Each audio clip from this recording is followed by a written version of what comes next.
नमस्कार साथियों, स्वागत है टारगेट विथ सुमित चैनल पर। साथियों, आज है 1 जनवरी 2023। तो आप सभी को नए वर्ष की हार्दिक शुभकामनाएं। आपका जीवन 2023 में जल्द ही सफलता को प्राप्त करें, ऐसी मेरी शुभकामनाएं हैं। और आप एक अच्छी सी जॉब प्राप्त करें। आप लोग पढ़ाई कर रहे हैं, लगातार ऐसे ही करते रहिए और आने वाले एग्जाम्स में आपको अवश्य सफलता मिलेगी। जैसा देख रहे हैं, यूपीपीसीएस आरओ एआरओ बीईओ का सामान्य अध्ययन की प्रैक्टिस सीरीज चल रही है। प्रैक्टिस सीरीज नंबर 4 है और ये प्रश्न वैसे ही हैं जैसे आपके पेपर में आते हैं।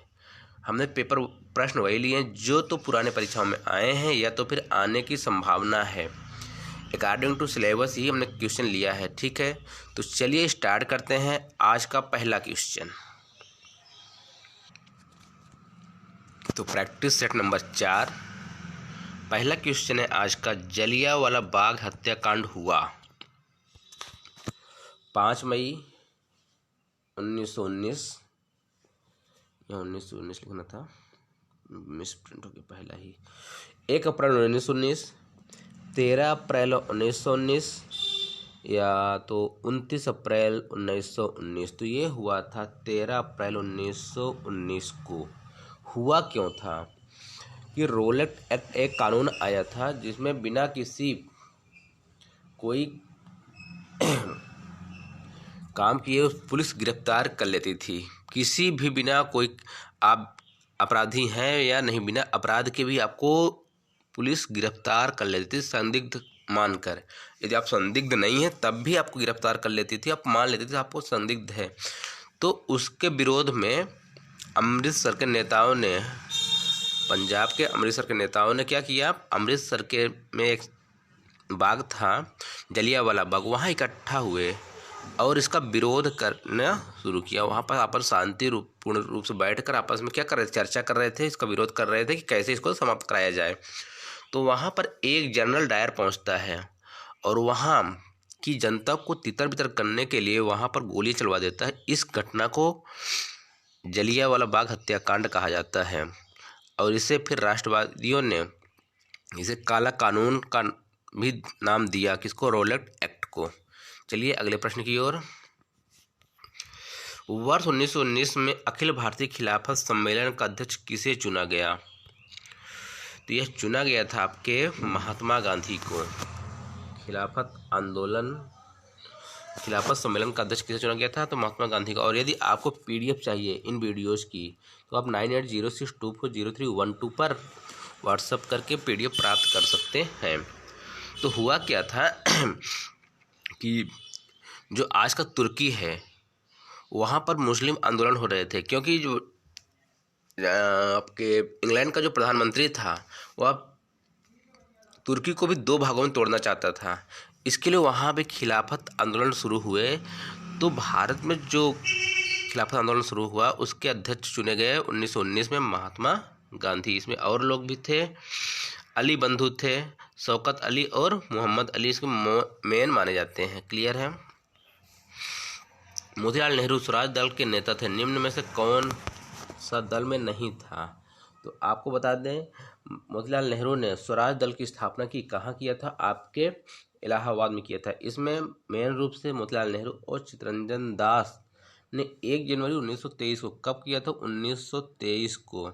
1923 को कहाँ? इलाहाबाद में क्या किया? स्वराज दल का स्थापना की।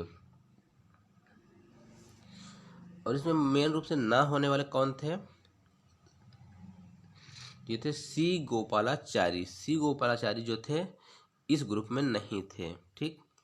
श्रीनिवास इसके संस्थापक सदस्य थे।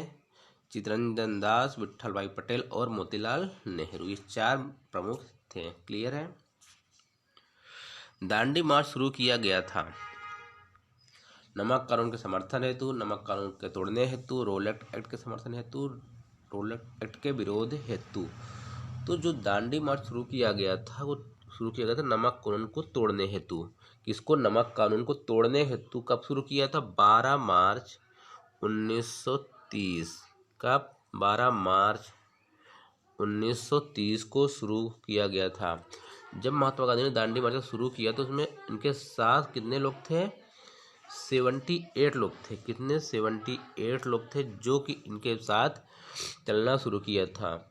इन्होंने 12 मार्च 1930 को चलना शुरू किया था और 6 अप्रैल 1930 को यह साबरमती के तट पर पहुंच चुके थे और वहां पर नमक बनाकर नमक कानून को तोड़ा और सविनय अवज्ञा आंदोलन के लिए संकेत दिया कि हम अब यह भी आंदोलन शुरू करने जा रहे हैं। भारतीय राष्ट्रीय कांग्रेस का लाहौर अधिवेशन शुरू हुआ था 1927 में, 1929 में, 1931 में, 1935 में। तो जो भारतीय राष्ट्रीय कांग्रेस का लाहौर अधिवेशन शुरू हुआ था 1929 में। सन 1929 में पंडित जवाहरलाल नेहरू ने शुरू किया था। इनकी अध्यक्षता में पूर्ण हुआ था। इन्होंने पूर्ण स्वतंत्रता का नारा भी दिया था। कब? 31 दिसंबर 1929 को। और इसी दिन नवगृहित झंडे को भी फहराया गया था। कब? 31 दिसंबर 1929 को नवगृहित झंडे को भी फहराया गया था। और 26 जनवरी 1930 को प्रथम स्वतंत्रता दिवस के रूप में निश्चित किया गया था। क्लियर? चलिए अगले प्रश्न की ओर। निम्नलिखित में से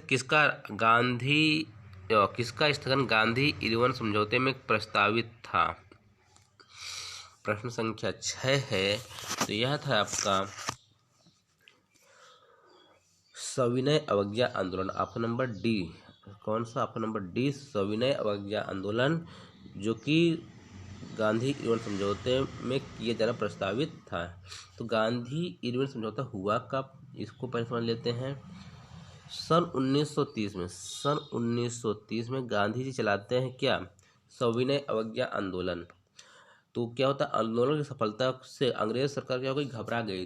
तो अंग्रेज चाहती थी कि जब गांधी इरविन समझौता हुआ तो 1931 में हुआ, उसमें इसको खत्म कराने के लिए समझौता किया गया था। तो आप समझ में आ गया। असहयोग आंदोलन, सविनय अवज्ञा आंदोलन कब शुरू हुआ? 1930 में। और इरविन समझौता 1931 में। क्लियर? भारतीय राष्ट्रीय कांग्रेस ने पूर्ण स्वतंत्रता प्राप्ति का लक्ष्य किस वर्ष घोषित किया? तो यह किया था 1929 में। ऑप्शन नंबर ए सही है, 1929। वही 1929 लाहौर अधिवेशन। कब? 1929 लाहौर अधिवेशन। क्लियर? इसके अध्यक्ष थे पंडित नेहरू। प्रश्न संख्या 8। भारतीय राष्ट्रीय कांग्रेस की प्रथम महिला अध्यक्ष थी। आपसे पूछा जा रहा प्रथम महिला अध्यक्ष, तो प्रथम महिला अध्यक्ष थी श्रीमती एनी बेसेंट। ठीक? और यह एक विदेशी महिला थी। फिर पूछा जाता है आपसे कि भारत की प्रथम भारतीय महिला कांग्रेस अध्यक्ष जो भारतीय थी तो वो थी सरोजिनी नायडू। कौन थी? भारतीय थी। ये कौन थी? भारतीय थी। वो थी सरोजिनी नायडू। और भारतीय राष्ट्रीय कांग्रेस के प्रथम सचिव थे तो वो थे A.O. ह्यूम। और बस इतना ही है इसमें। चलिए आगे बढ़ते हैं।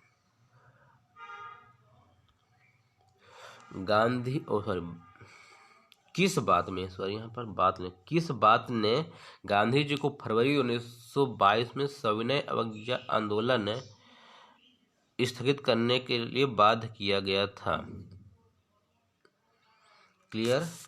तो हुआ क्या था? चौरी चौरा, सॉरी थोड़ा टाइपिंग एरर है यार। चौरी चौरा और अन्य स्थानों पर हुए हिंसक घटनाओं ने, मतभेद ने, सरकारी दमन, जेलों की भीड़ ने। तो यह था चौरी चौरा और अन्य स्थानों पर हुए हिंसक घटनाओं ने। चौरी चौरा हुआ कब था? 1922 में। कब हुआ था? 1922 में। चौरी चौरा कब हुआ था? 1922 में। जब यहाँ पर चौरी चौरा नामक स्थान पर हिंसक घटनाएं हुई तब गांधी जी ने सविनय अवज्ञा आंदोलन स्थगित किया, क्योंकि गांधी जी का मूल मंत्र था सत्य अहिंसा। लाला लाजपत राय घायल हुए थे साइमन कमीशन के विरोध में हुए लाठीचार्ज में, रोलर एक्ट के विरोध में हुए लाठीचार्ज में, भारत छोड़ो आंदोलन के साथ के समय हुए lathicharge, government of India act के विरोध में हुए लाठीचार्ज में। तो लाला लाजपत राय घायल हुए थे साइमन कमीशन के विरोध में हुए लाठीचार्ज में। जब साइमन कमीशन भारत आया उस टाइम पर लाला लाजपत राय क्या कर रहे थे, विरोध कर रहे थे, तो तब इनके ऊपर लाठीचार्ज किया। और यह लाठीचार्ज करने का आदेश किसने दिया था, सैंडर्स ने दिया था। उस जो वहाँ का सैंडर्स ने दिया था, किसने दिया था, सैंडर्स ने दिया था। इससे गुस्सा होकर इसे अपना राष्ट्रीय अपमान समझते हुए भगत सिंह और चंद्रशेखर आज़ाद ने योजनाबद्ध तरीके से इस सैंडर्स की हत्या कर दी। कहाँ की थी, लाहौर में कर दी थी। प्रश्न संख्या 11, भारत छोड़ो आंदोलन कब शुरू हुआ। भारत छोड़ो आंदोलन कब शुरू हुआ, ये तो जानते ही आप, सन 1942 में। कब, सन 1942 में भारत छोड़ो आंदोलन शुरू हुआ। इसकी घोषणा कहाँ हुई थी, बम्बई में, बम्बई के ग्वालियर टैंक मैदान में। कहाँ, बम्बई के ग्वालियर टैंक मैदान में। और इसी आंदोलन में गांधी जी ने करो और मरो का नारा दिया था। करो और मरो, करो मरो का नारा कब दिया था, भारत छोड़ो आंदोलन में 1942 में। किसने दिया था, गांधी जी ने दिया था। प्रश्न संख्या 12,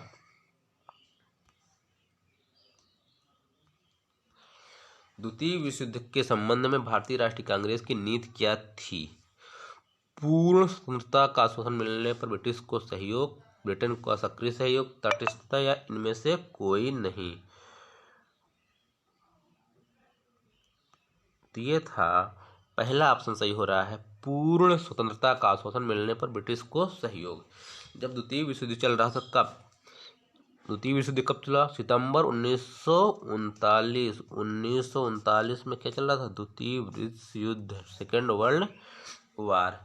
तो इसमें भारत की सरकार, भारत की जनता ने कहा कि ठीक है हम आपके साथ रहेंगे, लेकिन जब आप हमें पूर्ण आश्वासन दीजिए कि हम आपको विश्व युद्ध खत्म होने के बाद स्वतंत्र कर देंगे, तब हम आपका सहयोग करेंगे। क्लियर है। तो साथियों, यह वीडियो कैसी लगी जरूर बताइएगा। यदि अभी तक आपने चैनल को सब्सक्राइब नहीं किया है तो तुरंत सब्सक्राइब कर लीजिए और अपने दोस्तों के साथ शेयर कीजिएगा। अभी ये छोटे 15 वीडियो हैं, 10 प्रश्न हैं।